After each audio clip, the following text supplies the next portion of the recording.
Estamos no norte de Israel, onde diversas cidades, vilas e pontos históricos incontornáveis têm uma coisa em comum: o Mar da Galileia.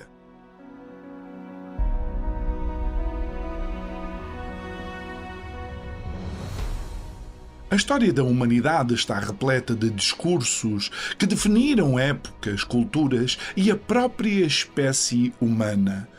O verdadeiramente épico Eu Tenho um Sonho de Martin Luther King em Washington ou no Parlamento inglês em Londres, o famoso Nós Nunca Nos Renderemos de Winston Churchill, vivem no nosso imaginário como marcas inconfundíveis.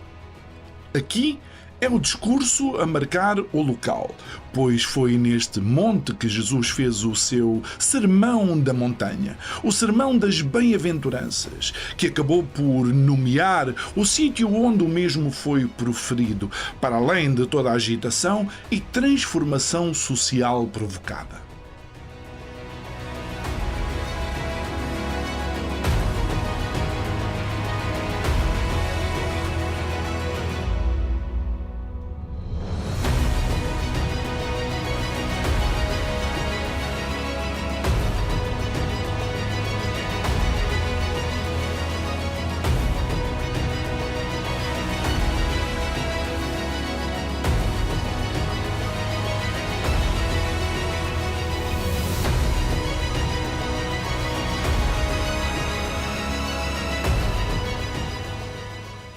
Como qualquer líder ao longo da história da humanidade, Jesus tinha uma mensagem e essa mensagem era uma mensagem transversal ao povo com quem ele se encontrava todos os dias, transversal à sua própria cultura, transversal às outras culturas.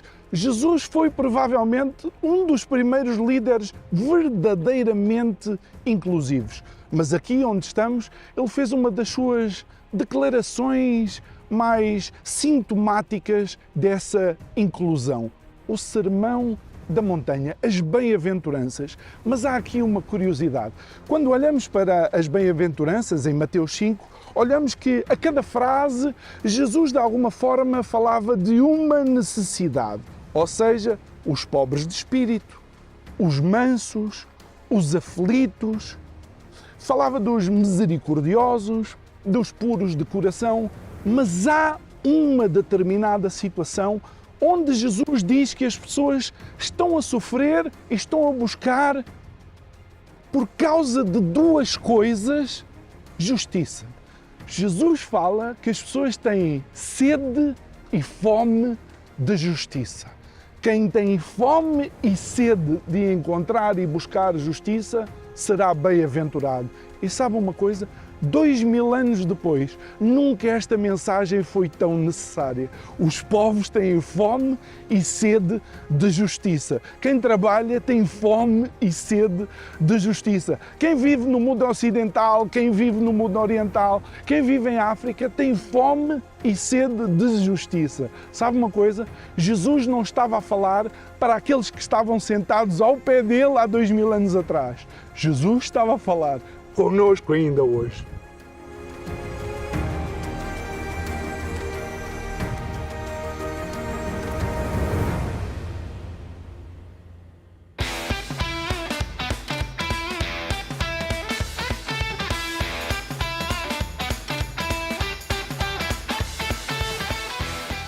Agora era tempo de nos fazermos à estrada e ter cada vez mais a consciência de que cada local que estamos a visitar corresponde a momentos que transformaram não só as sociedades e culturas onde estavam inseridos, mas ainda hoje os ecos destes mesmos acontecimentos se fazem sentir.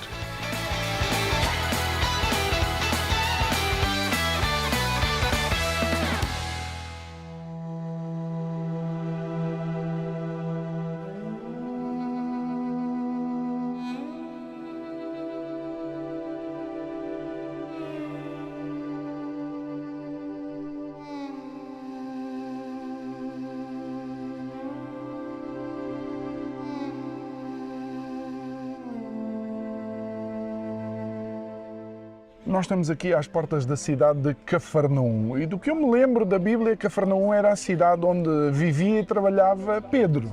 Exatamente, em Cafarnaum é o local onde Pedro vivia, assim como houve o convite de venham pescar homens e não mais peixes, os primeiros pescadores de homens.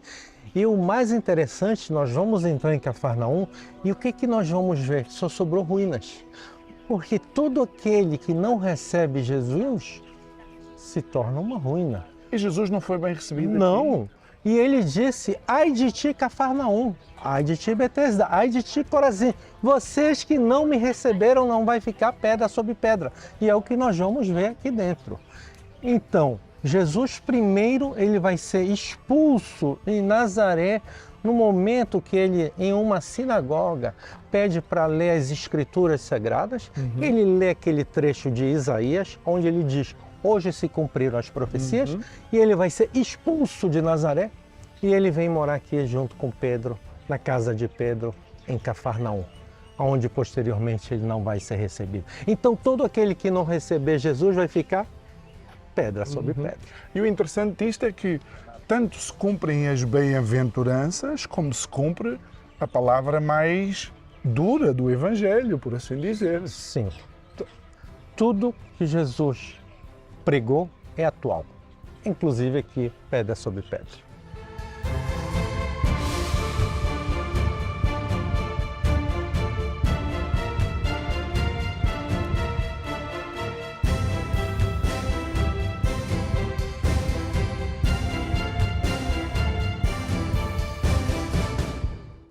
Pessoal, nós estamos agora em Cafarnaum. Em Cafarnaum é o local mais mencionado do Novo Testamento, já que Jesus vem morar aqui junto com Pedro, na casa de Pedro. Onde na casa de Pedro ele fez a cura da sogra, aonde na casa de Pedro eram colocadas pessoas doentes pelo telhado, e exatamente neste local, embaixo, existia uma sinagoga do tempo de Jesus. Nesta sinagoga é onde Jesus vai fazer a promessa do pão e do vinho, que nós chamamos de Eucaristia. Aqui ele fez a promessa, em Jerusalém se concretiza. Isso aqui então é uma sinagoga. Afirmar que Jesus era judeu soa uma verdade lapalice, uma vez que a verdadeira missão não era mudar o judaísmo, mas sim mudar a relação do homem com Deus.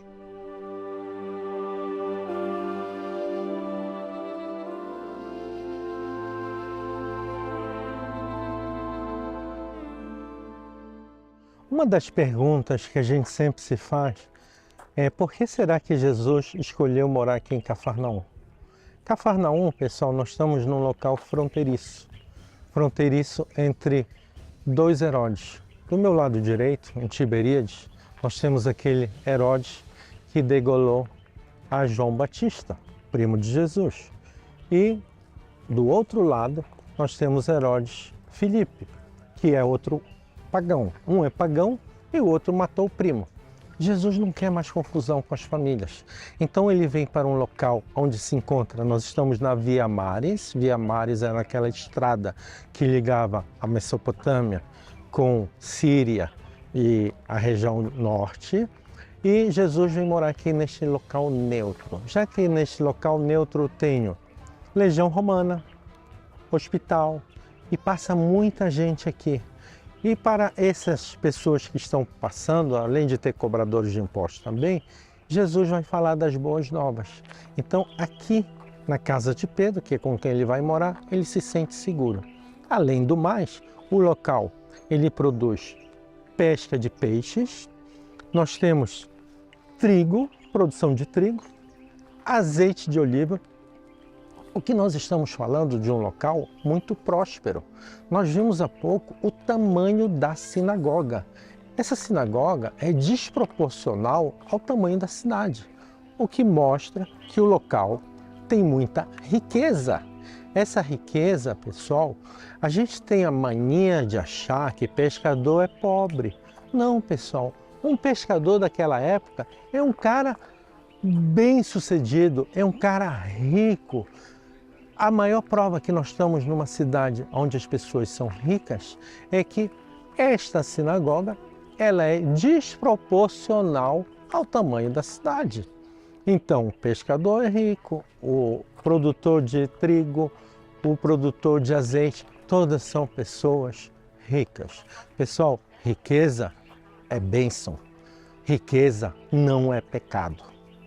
E aqui em Cafarnaum nós vimos esta prosperidade dessas pessoas.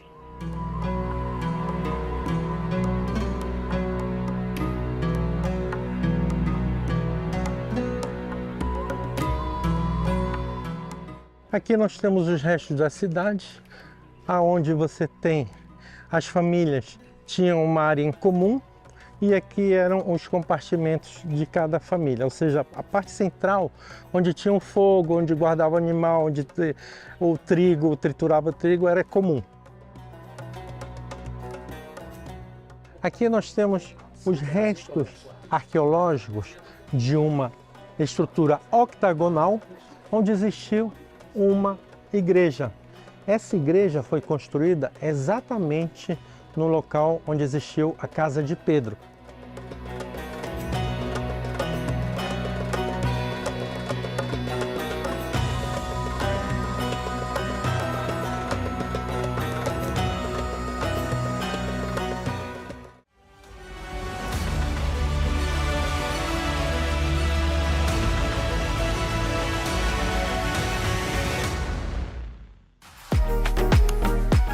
Estivemos no Monte das Bem-aventuranças, onde Jesus proferiu o épico Sermão da Montanha. Fomos até Cafarnaum, a cidade de Pedro, um dos discípulos originais. Agora era tempo de ir até uma das mais recentes descobertas arqueológicas que vieram confirmar a prosperidade desta zona.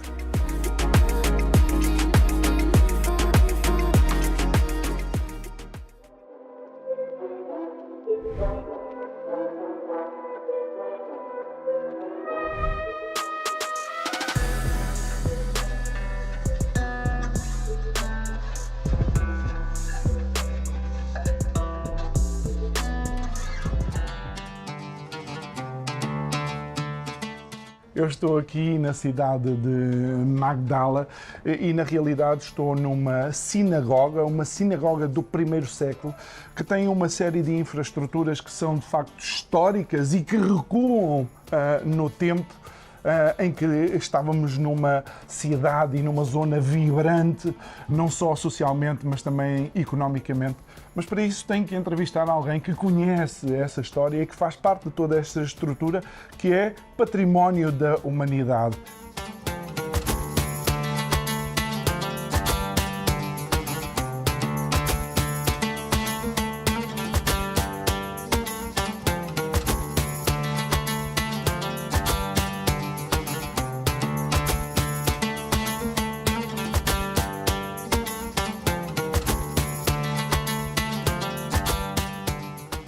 Thank you so much for having us. It's Welcome to Magdala. It's not just a pleasure; it's actually very emotional for us to be here in the Holy Land for the first time, and in a synagogue from the first century that take us back to the places where Jesus also was. But the first thing that I would like to ask you, this synagogue is such an important finding, right? Yes, it's ranked very highly for many different reasons. There are many themes here. If we look around the space, we have this very big hall here, and then we have a narrower, longer hall here, and we could contrast the two of them. It's interesting for the Magdala stone, this carved stone, which is unique, and nothing like this was ever found in the whole region before. It has the oldest menorah on stone ever found. It's a replica of the temple in Jerusalem ideologically, and it reveals a community that is has very special treasures in their heart, but also treasures here. Yeah, it's true. They dedicate themselves to make a beautiful place.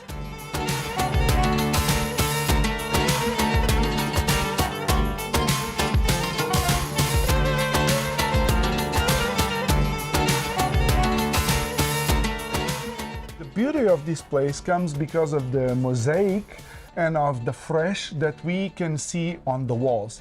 And this is a clash between the myth of the poor fisherman and the reality of the fisherman in the early stages, in the first century or even before.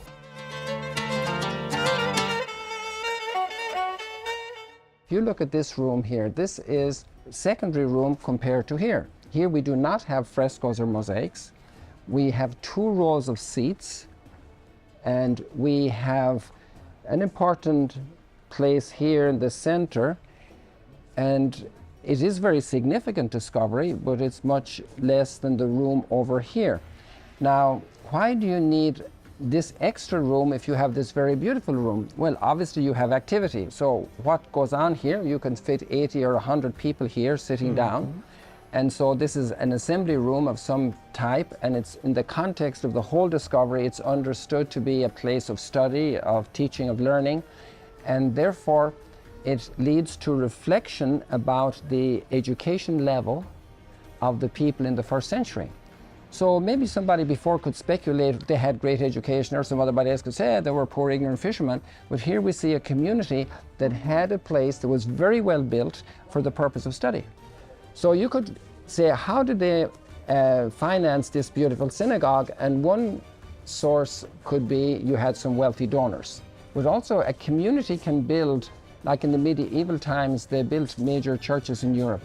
And many of the donations, and even for Magdala, for this project, there's a lot of money in this project. Yeah. Some major donors give major gifts for this project, but a lot of people give small gifts. And a lot of small gifts also make things happen. We can also see that we only have the mosaic on the eastern side, so maybe they hadn't finished it. Maybe somebody else took it away, but there's a good probability that it wasn't finished. That means they were doing it in stages. So that means like an installment.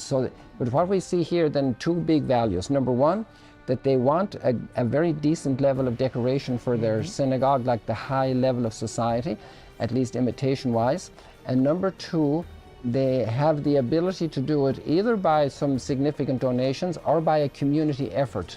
Like today we say crowdfunding. Yeah, crowdfunding. You know? So the whole village says we make certain sacrifices and we will contribute because we want to have a beautiful synagogue. It's hard for us to say, since we don't have written documents proving it, that who exactly did it, how the source was found, if it was individuals or if it was a community effort. And finally, Father, thank you so much once again.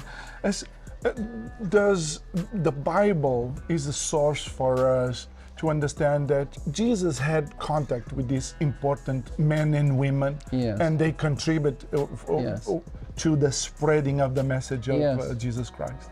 Certainly, and you have Joseph of Arimathea, who had a tomb carved in the rock, and he buried Jesus there in his own tomb. So that's not the work of somebody who was poor. Jesus was able to speak with Pilate, with the high priest. He had no problem relating to all the different levels.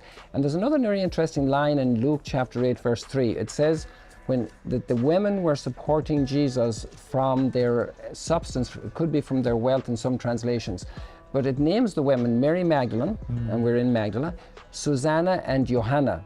And it says that Johanna was the wife of Chusa, and he was the chief administrator of King Herod, or Herod, the Tetrarch, Herod Antipas, the son of Herod the Great, whose capital was Tiberias for Galilee. So that means his head administrator, that means he's talking with the king every week, if not every day. That means when there are parties, somebody important comes from the Roman Empire to visit, he's at the party, he's at the table. His wife is probably sitting beside him. So he's in the company of the highest level. And some of those are also disciples, along with fishermen, along with tax collector, and tax collectors also had money. Yeah, so for sure. The people weren't happy how they got all their money.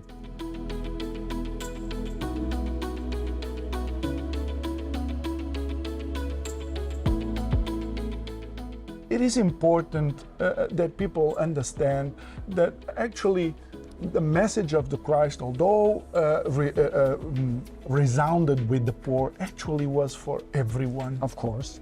Yes, in that sense there is also a problem we have in our times when we separate rich and poor, but it was also at that time, because you had Lazarus and the rich man and Lazarus. So the challenge for the human being to make space for everybody, and the reality of society where some people are more industrious, more diligent, they put their focus on making a living, making a successful life materially, and other people are happy to study and to write poetry, and other people are raising their family and they want to get by, and they give a lot of attention to the people in the family.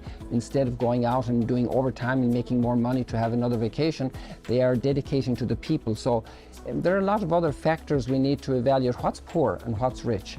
So some people have commented that the Western society is the poorest society in our world today because of the issues of developing family life, of raising children with personal love and not just giving them money to be happy. It's a big challenge to understand what is the true treasure.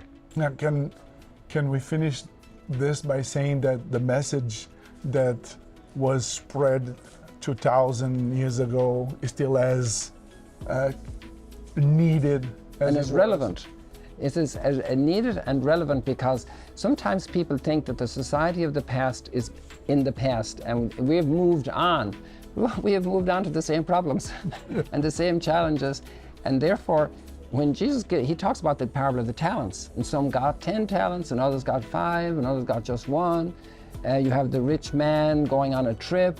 You have the guy going to become a king and he comes back and there were people unfaithful or faithful. It's the same challenge everywhere in all times. And you go to around the world today, you have great wealth in some countries, but you go to poor countries and some people can be very wealthy and other people very poor. It's very diversified, our society, and it was then. And the gospel is valid today. O Padre Kelly termina a dizer que o Evangelho ainda é válido hoje, ou seja, provavelmente é a mensagem mais contemporânea e mais atual que alguma vez você e eu poderemos ouvir na nossa vida.